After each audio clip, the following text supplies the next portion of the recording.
అప్పులు అయిపోయినాయి, ఏమన్నా వచ్చే అవకాశం ఉంటే మా చెవిలో సీక్రెట్గా వచ్చింది చెప్పమల్లా. అట్టుండేది ప్రభుత్వం. 2020లో వైఎస్ఆర్ ప్రభుత్వం వచ్చింది. 2024 దాకా నెంబర్ 1 స్కూల్స్ ఏ ప్రభుత్వం చేయాల. ఒక లేడీస్ అదే టాయిలెట్సే కానీ, బుక్సే కానీ, బెంచెసే కానీ, స్కూల్స్ మార్పియటమే కానీ నెంబర్ 1 చేసిండు జగన్. కేసీఆర్ వచ్చేసినా సరే బాగానే చేసిండు. సంస్థని నాశనం చేశారని చెప్పేసి అలా మాట్లాడుతున్నారు, నిర్వీర్యం చేశారు ఒక వ్యవస్థని చెప్పేసి మాట్లాడుతున్నారు. మీరేమంటారు మరి? దాన్ని పెద్ద లెక్కేసుకోకూడదన్న. నెక్స్ట్ మళ్ళీ జగన్ వస్తారంటారు నెంబర్ 1గా 45% వైఎస్ఆర్ జగన్కి జరిగిందన్న పోలింగ్. ఈవీఎం బాక్స్లే కానీ ఇలాంటి జగన్ ఓడిపోవడం అనేది అసాధ్యం. అది మరి చెప్పిన పథకాలు కూటమి ఇస్తుందంటారా మరి?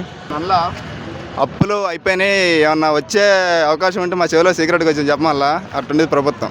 హామీలు ఎందుకు ఇచ్చినట్టు మరి అలాంటప్పుడు? హామీలు ఎందుకు ఇచ్చినట్టు? గెలవడానికి గెలవాలి కన్నా, గెలిచి సొమ్ము చేసుకోవాలి. సో మరి ఫైనల్గా జగన్ 2.0 ఎలా ఉంది, ఎలా ఉండబోతుంది జగన్ 2.0? తీరు వేరే అన్న, ఎవరు చెప్పేది కాదు, ఎవరికి అర్థం కాదు. ఇంకోటి ఇప్పుడు జగన్ వచ్చేసి మనకు 5 సంవత్సరాల 21,000 కోట్ల అప్పు అనేది చేసిండను. సంవత్సరానికి 11,000 కోట్ల అప్పు కడుతున్నాం చెప్పండి. చంద్రబాబు 70 సంవత్సరాలు నా చరిత్ర ఉంది, 15 సంవత్సరాలు సీఎం చేస్తే 15 సంవత్సరాలు నాకు మంత్రి పదవి ఉంది అన్నీ అన్నాడు. మరి ఆయన ఏ పథకాలు చెప్పిండు? జగన్ ఇచ్చిన పథకాలు అమ్మఒడి డెవలప్మెంట్ చేస్తున్నా, రైతు భరోసా ఇస్తా, అయ్యత్తా అని చెప్పిండుగా. మరి 14 సంవత్సరాలు సీఎం చేసినాడు, ఏం చేసిండన్న? ఒక ఎన్టీఆర్ పేరు చెప్పుకొని వస్తుండు కానీ డైరెక్ట్గా రాడే.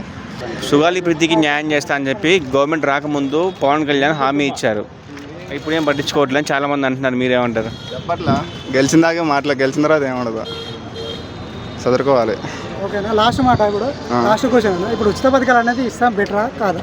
చెప్పే కన్నా బెటర్ అనేది చాలా బెటర్. అయ్యి నేను బెటర్ కాదన్న. ఎందుకంటే 100 రూపాయలు ఇచ్చే కాడ నీకు 70 రూపాయలు మిగులుతున్నాయి, 30 రూపాయలు వేస్ట్కి పోతున్నాయి. దాన్ని ఎవరు కాదనరు. మరి చంద్రబాబు ఇచ్చేది అన్ని సూపర్బోతులు చేసానా?